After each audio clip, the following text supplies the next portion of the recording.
Shalom saudaraku, demikian safari pekabaran Injil yang saya sudah mulai tanggal 24 April hingga kini. Saya di kota Surabaya menjelang saya mengakhiri safari pekabaran Injil yang dimulai dari kota Medan di atas kapal motor Kelut Pelni, dan saya sudah mulai di kapal motor Kelut dalam perjalanannya ke Tanjung Balai Karimun, demikian juga perjalanannya ke Batam. Kita adakan pekabaran Injil di sana, baik perorangan maupun berkelompok maupun ibadah raya yang kita adakan malam hari. Ya, saya berdoa untuk pekabaran Injil di kapal Kelut hingga saya sampai di kota Jakarta hari Kamis subuh, dan saya langsung memulai perjalanannya di kota Jakarta, yaitu di panti Yayasan Bangun yang ada di Tanjung Priuk. Saya langsung jalani juga ke Serang, ya, Banten, kota Serang dan Banten, di mana di sana saya mencari makam pahlawan yang tanpa nama, ya, makam pahlawan yang tanpa nama yang diduga itu adalah tentara Margana Pitupulu. Dan saya mencari fakta dari beberapa orang di sana dan termasuk dari orang Jakarta bahwa almarhum pahlawan yang ada di situ masih tanda tanya apakah benar di situ Margana Pitupulu, yang hanya ada dua tanda salib di makam pahlawan, yang satu Marga Sitompul dan yang satu lagi yaitu diduga Margana Pitupulu. Saya berdoa kepada kita seluruhnya, khususnya kita masyarakat bangsa Batak, ya, agar kita jangan kehilangan satu pahlawan yang ada di kota Serang, Banten, untuk betul-betul dibuktikan kebenarannya. Jangan sampai menjadi pertanyaan bagi kita, apakah memang ada hal-hal yang disembunyikan di sana. Dan saya menjalankan debut saya di safari pekabaran Injil di kota Depok. Saya sudah jalani di Rumah Doa, saya sudah jalani di ibadah di Pasar Minggu, pembukaan kantor, dan saya juga sudah menjalani ibadah raya di Gereja Mesianik GPF Kelapa Gading. Dan dalam kesempatan itu saya ambil bagian dalam menjalankan ibadah, dan saya juga sudah ambil bagian dalam ibadah GBI yang ada di Kelapa Gading, ya, Boulevard. Dan setelah itu saya jalani sudah ke Malang, dan saya sudah jalani ke Kota Batu, dan saya bertemu kepada beberapa dosen dan mahasiswa, dan saya adakan video kepada mahasiswa yang ada di Kota Batu. Dan saya sangat terharu oleh karena apa? Pada tahun 1976 saya ditangkap Tuhan lewat YPPI Batu Malang, yang dulu namanya Yayasan Pusat Pekabaran Injil Batu Malang, dan sekarang sudah berganti menjadi Yayasan Pelayanan Pekabaran Injil Indonesia. Dan inilah kesan saya sebelum saya memulai pekabaran Injil di kota Jakarta kembali, setelah nanti saya pulang dari kota Surabaya, termasuk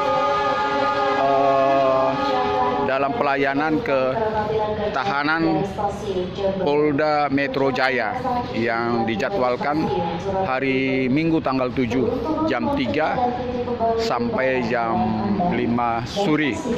Dan untuk ini kepada tim daripada Pekabaran Injil ke tahanan Polda Metro Jaya sudah ada orangnya 7 dan ada cadangan 1 lagi, kemungkinan bisa 8 orang.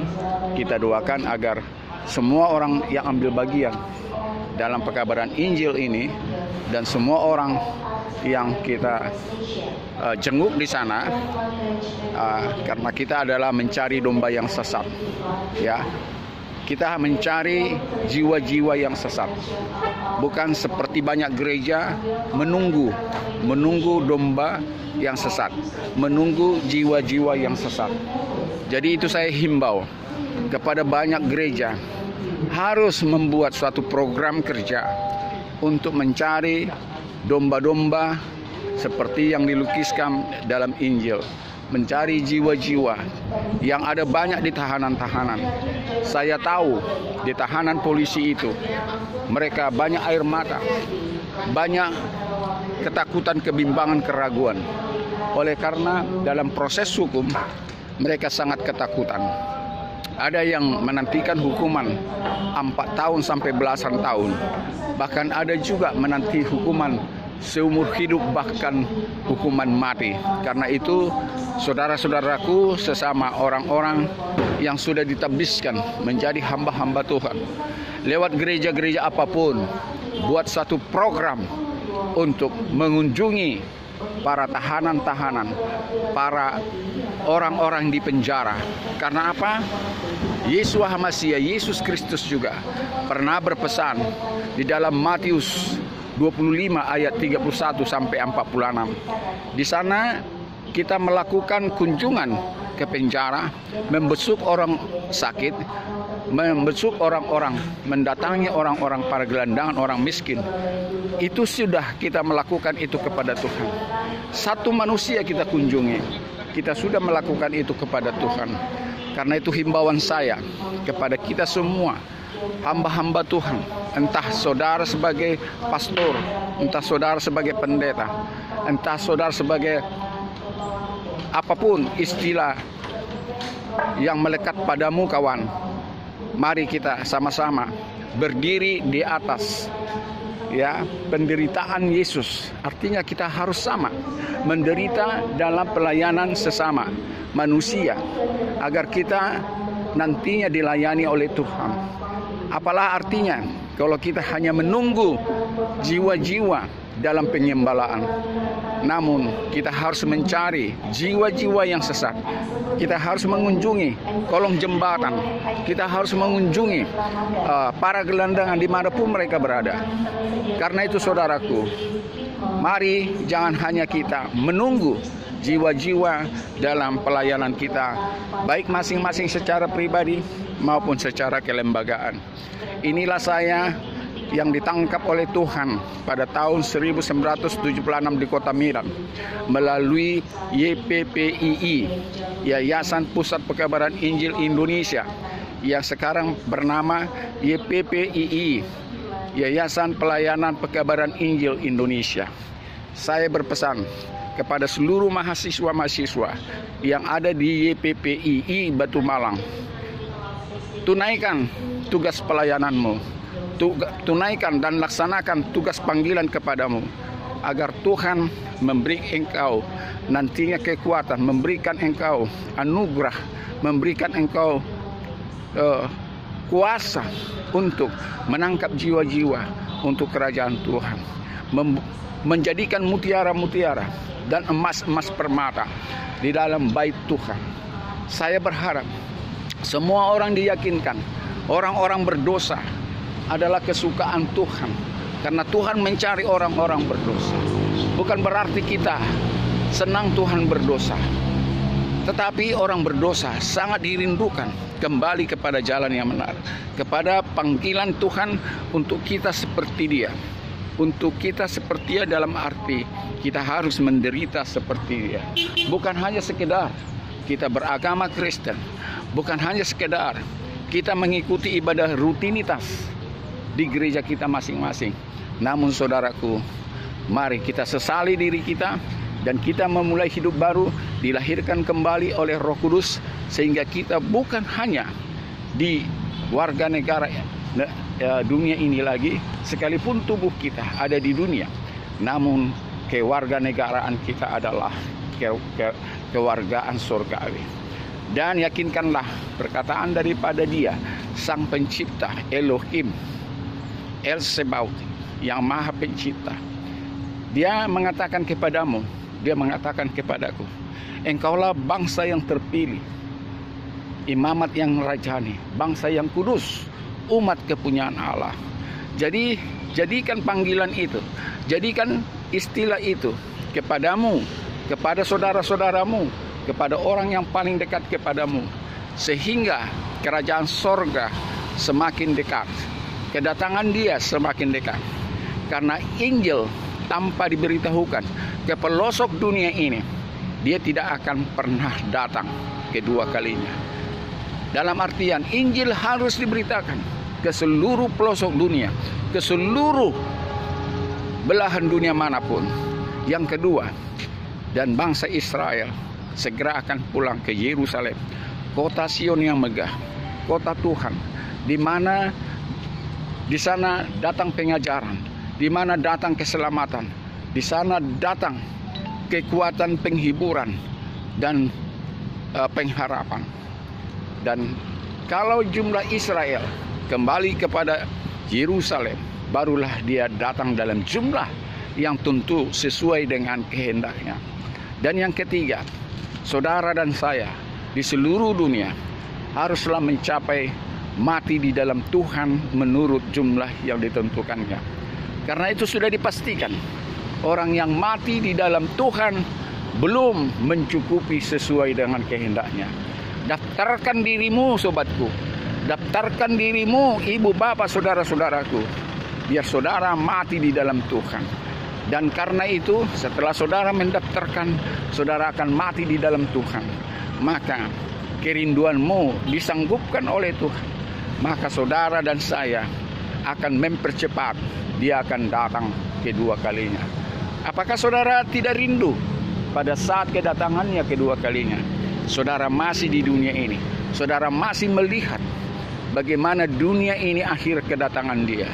Dan kalau saya dari dulu meminta, Tuhan datanglah Engkau pada saat saya masih hidup di dunia ini, agar secara badani aku melihat Engkau turun dari awan-awan bersama malaikat di sorga, dan bersama aku yang Engkau angkat, bersama orang-orang yang mati di dalam Tuhan Engkau angkat, dan kami melihat yang hidup di dalam Tuhan pastilah bersorak-sorak dengan malaikat di sorga. Jadi sekali lagi saudaraku, kedatangan Tuhan Yesus kedua kalinya nanti, tidaklah semua dunia ini mati, tidaklah semua manusia ini mati. Ada manusia yang hidup di dalam Tuhan, ada manusia yang hidup di luar Tuhan. Tetapi orang yang hidup di dalam Tuhan akan bersama-sama orang yang mati di dalam Tuhan, untuk diangkat ke awan-awan, menjenguk bersama malaikat di sorga, sama-sama meletakkan kakinya di atas bumi ini. Inilah kerinduanku kawan, inilah kerinduanku. Sampai sekarang ini saya melakukan misi pekabaran Injil ke seluruh pelosok dunia yang diutusnya berulang kali.